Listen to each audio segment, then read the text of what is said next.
friends, Heidi here from Rain Country. God is good all the time. And I'm here today to talk about 5 ways to save on preparedness. And this is part of my 5 ways to save series that I started at least maybe 4 years ago. So I pick 5 different points, even though there could be a great many. I try to narrow it down to just 5 on each topic. And then I like to make the floor open for many to share their ideas as well. So again, this is specifically on preparedness. And the first thing on my list is don't fall for gimmicks, especially high-priced gimmicks. Now, not everything that costs a lot of money or everything that people promote is bad. And some people find that those things are perfect for them. But just because somebody else or some other channel has that specific thing does not mean, especially if you cannot afford it because it's a high-priced item, such as my Country Living grain mill. To me, that was a very worthwhile expense. So I've had it for quite a few years. I love that thing, especially since when life got really busy, Patrick made me a motor to go with it. And I have a couple of videos. I'll link to the one where a few years ago he refurbished a motor that I can hook up to it. And boy, that saves me a lot of time. Though I don't mind grinding by hand, it sure saves me time I can put into doing other things. But anyway, for somebody else, that grain mill might not be the best option. You might want to go with something a lot less expensive. And same thing goes with a canner.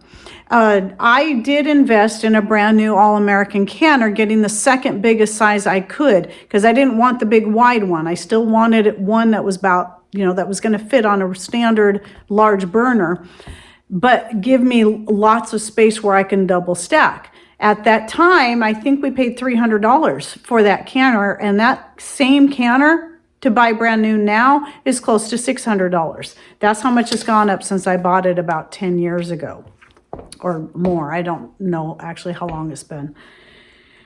So again, just because me or any other channel has a certain item that's high price does not mean you have to invest in that.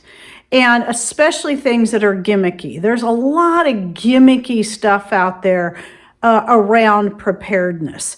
And make sure you know what you're getting and do the research. So though there are good quality items that are expensive that might be worthwhile to some, there are also items out there that are just nothing more than gimmicks like that. So if I see something like, wow, that sounds like a really great idea, especially if you're looking on Facebook and you see those ads that pop up for maybe a match that you can always light, those things are gimmicks.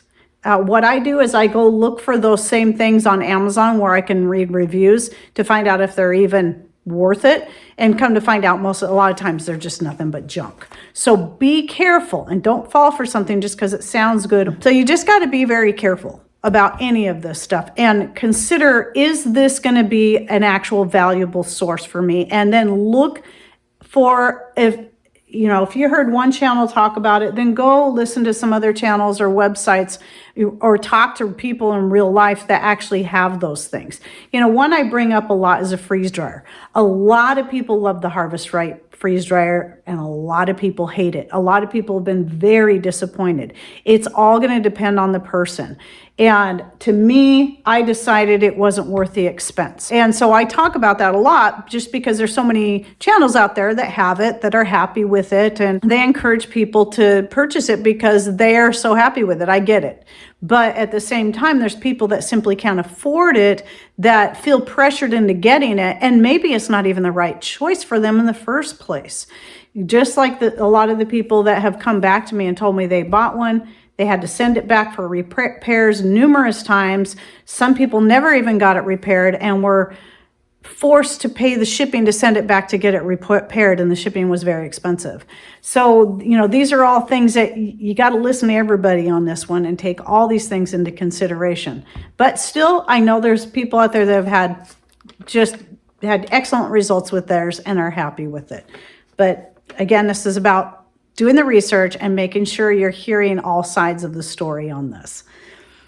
So then as far as getting started in food preservation, I have videos on this. I think I have one called Budget Friendly Ways to Get Started in Food Preservation. Going out and buying a whole bunch of freeze-dried food from a company isn't always going to be the best way. What if you do that and find out you don't even like freeze-dried food? That's the other thing. Some people don't like it.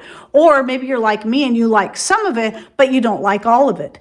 And you don't want to make this huge investment just because, oh, I can get a really good deal if I spend $4,000, I can get a whole, or whatever it is now, and I can get this many months or a year or whatever.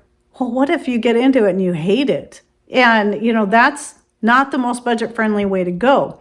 So the best way to get started in preserving food, especially with a limited budget and limited space, is dehydrating. I love to can. I do a lot of canning, but I find myself leaning more and more towards dehydrating as time goes on because of the amount of space it takes up. And I don't have to worry about filling up my whole canner to can something. Now, if I'm using my electric dehydrator, I still like to have it full before I run it. But the thing is, you don't even have to invest in a dehydrator to dehydrate things. If all you have is an oven, there's a lot of things you can do in an oven. You can do meats, vegetables, and fruits in an oven on a low setting. I don't recommend doing delicate herbs in an oven because you might not be able to get the oven temp low enough to prevent damaging the benefits of the herbs, but many other things can be done in an oven. In fact, the very first thing I ever dehydrated was homemade deer venison jerky, and all I had was the oven. And I had the woods, I think we had the insert wood stove, but I didn't have a good way to dehydrate next to my wood stove then. And so I used the oven and it worked great. You do a low setting, you try to keep that door cracked open a little bit so that there's airflow that's going to help, along with the heat. And you can do it that way. And then if you're talking about herbs, especially if you live in a dry enough climate, you can simply hang your herbs. Some people just hang them with string. Some people, and I like this idea better, though it might not look as nice, like to put them in paper bags. The nice thing about the paper bags is it's going to prevent light from getting into the herbs and possibly damaging them while they're drying, and also prevent dust. That was always my concern. How would I keep all the dust, especially since if I was going to dehydrate herbs hanging them up to dry, I'd have to do it in the living room where my wood stove is and my clothesline because I can pin everything up there, but everything gets so dusty because of the wood stove. So paper bags, there you go, brown paper bags, and you can dehydrate herbs that way, especially if you live in a dry climate. If it's very humid where you are, that may not work. So anyway, there's lots of ways you can do this without even investing in a dehydrator. And I did a video just on the various ways to dry, where you can make your own dehydrating setup and, things that don't have to cost a lot of money. So I'll link to that video in the description box down below. And then, from there, if you want to get into canning and all the other ways of preserving, look into those things and start building on it that way, because canned food does have benefits over dried foods, and some things are better to freeze than to can or to dehydrate. Just depends on what it is. But then, if you're going to freeze, you also have to consider, if you have a power outage, what do you have as a backup source to keep your freezer running? Or do you know how to can and dehydrate all that stuff if you have to? So just keep all that stuff in mind. Number 3 would be, when it comes to putting up food, is making sure, and this is obvious, and I have a video just on this, buying in bulk. Now, buying in bulk does not always save money. So it's important that you pay attention to your cost per ounce or your cost per pound, depending on the size of the thing. A lot of times when you're buying from these different places is you'll have the total cost, but a lot of places will break down, okay, this is the cost per ounce and this is the cost per pound. And if they don't, then do the math and figure it out yourself. So if you're paying $30 for a pound of dried herbs, well, you know that there's 16 ounces in a pound, then divide that $30 by 16 ounces to figure out what you're paying per ounce. And that way you can decide, okay, is this maybe buying only a quarter of a pound of this herb, is that going to be a better deal for me? Because sometimes it is. So buying in bulk does not always save you money, but in most cases it does. Just always pay attention to the total cost. Now, if you want more details about buying in bulk and how to get started, especially if you're on a budget, please go check out that video I'll be linking to in the description box down below. Number 4 is to Develop your knowledge and your skills. So remember, knowledge is power, and having the knowledge up here does not weigh anything. And it doesn't have to cost anything. With all this information right now that you can get for free on the internet through YouTube channels, through websites, through many different things. And yes, books are great. And I always recommend having hard copies on hand because you don't know when might lose access to the internet. And you can find used ones, by the way. Look at garage sales, look secondhand. You can find a lot of great books. A couple of the best herb books I found at garage sales for like 50 cents. And always make sure you're keeping notes. Writing them down, typing them up, printing things off that you find online, and then keep yourself a booklet. So in case you can't access that information again, at least you have something. But still, there's so much free information out there. It costs nothing for you to learn, to gain the knowledge, just like I always do with herbs and learning how to deal with different health conditions, injuries, some kind of sickness, this person, that person. It's not just for me and Patrick, it's for our loved ones as well. I'm constantly learning about how to care for my grandchildren, my grown children, and other people in our family and our friends as well. And so once you have the knowledge and the skill to do these things, you can save a lot of money. Even if you had to pay for a course to learn about something, you could still save a lot of money down the road now that you have that skill and that knowledge. But you should also realize you should never stop learning either. Remember, there's also lots of people that you can talk to that have knowledge about various things. Like the neighbor behind us knows a lot about gardening. He's been doing it all his life. He's gone to school on this. He knows a lot. I can get a lot of great information from him. And he loves to share, and it's free. And then if it's about other types of things like food preservation or food storage, just start gathering all this information and try to get it from as many different sources as possible so that you can find the ways that work best for you. So just like in the video I did rather recently on the 5 points on food preservation, I shared a lot of opinion and what I do, but it's not going to be the best choices for everyone else. And I made that very clear, and I'll link to that video down below. So it's about trying to encourage you to find what works for you, and that doesn't have to break the bank for you either. And on top of that, as you develop skills, let's say you learn how to crochet or you learn how to do some woodworking or metalworking, like Patrick, he makes things from scratch out in his shop from wood or metal he just happens to have on hand. My dehydrating rack that we use with the wood stove, he made from bed rails, old bed rails he got for free. And whenever he can come across bed rails and people are willing to get rid of them, he takes them and saves them because that angle iron works great for all kinds of things. So once you learn how to work with these things and you develop these skills, you can save yourself a ton of money. Learning how to crochet or knit, not only can you make stuff for yourself, you can also use those same skills to earn some money as well so that you can take whatever cash you earn from those things and put it back into your own preparedness. So not only do you have the ability to save a lot of money, you also have another way that you can earn cash as well. And I actually have another video coming out that I'll be shooting here soon on 5 ways that you can earn some side cash. And point number 5 is, when it comes to buying the things that you need, don't overlook secondhand. In fact, that's where you should be looking first of all. A lot of the heavy equipment we've been buying through the years, in fact, all of it, none of it is brand new.